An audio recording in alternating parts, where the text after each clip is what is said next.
哎呦我的妈！ repolyo. Agaw ba? Ang dami-dami. Umapaw. Okay. Ilagay natin yan guys. Mamaya kasi lulusaw din naman yan. Magandang buhay mga kananay. Sa araw na to, gagawa muna tayo ng ulam natin at wala tayong uulamin. Ngayon, ang gagawin natin ay ang magluto tayo ng vegetables with oyster soy sauce and soya sauce with chicken. So, umpisahan natin sa mga sangkap. Una, ilagay natin yung bawang natin. Ay. Pagkatapos niyan, kung medyo brown na siya, ilagay yung sibuyas natin.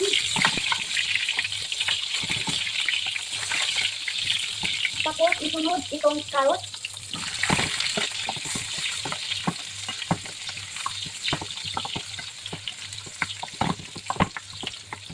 Pagkatapos ng carrots, isunod ito.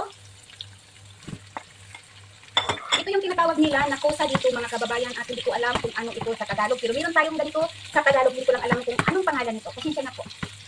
Pagkatapos ng kabayan, ilagay natin tong kamatis. Sa mga nagtataka kung bakit puli yung kamatis ko, yan ang gusto ko. Yan ang pamamaraan ko sa pagluluto. Pagkatapos kabayan, ilagay natin itong kalahating gramo ng manok. Yung sa ating manok mga kababayan, i-boneless na chicken siya.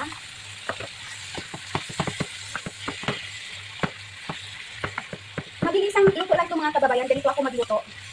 Ihanda ko lahat muna bago ko buksan yung apoy.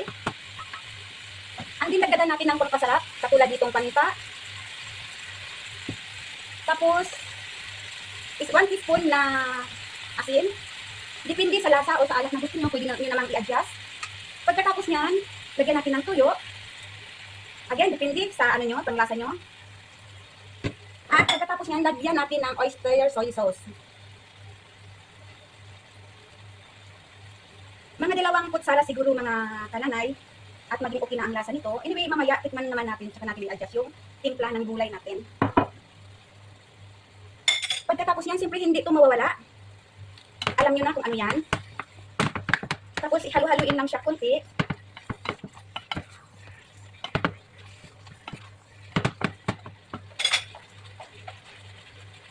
Tapos kasi hindi pa siya luto yung gulay, so kailangan natin lagyan ng kunting tubig para may sabaw naman tayo mamaya.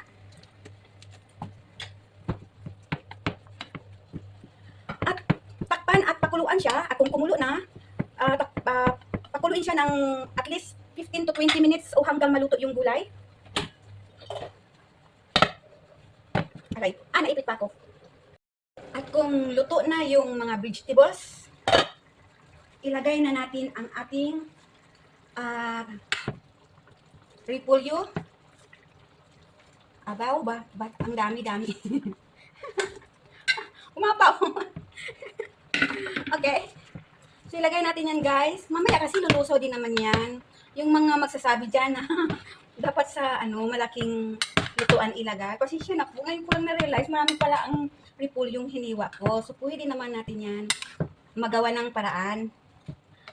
So, ihalo lang yan. Ganyan lang mga kabayan. O, huwag na kayong reklamo dyan. Okay. Ayan. Lagay. Mamaya yan. Lulusaw yan. Kasi maluto naman yung repolyo. Huwag kayong reklamo. At ito na guys. Luto na. Handa na ang masarap nating vegetables with oyster soy sauce and soya sauce with chicken. Wow! Kainan na!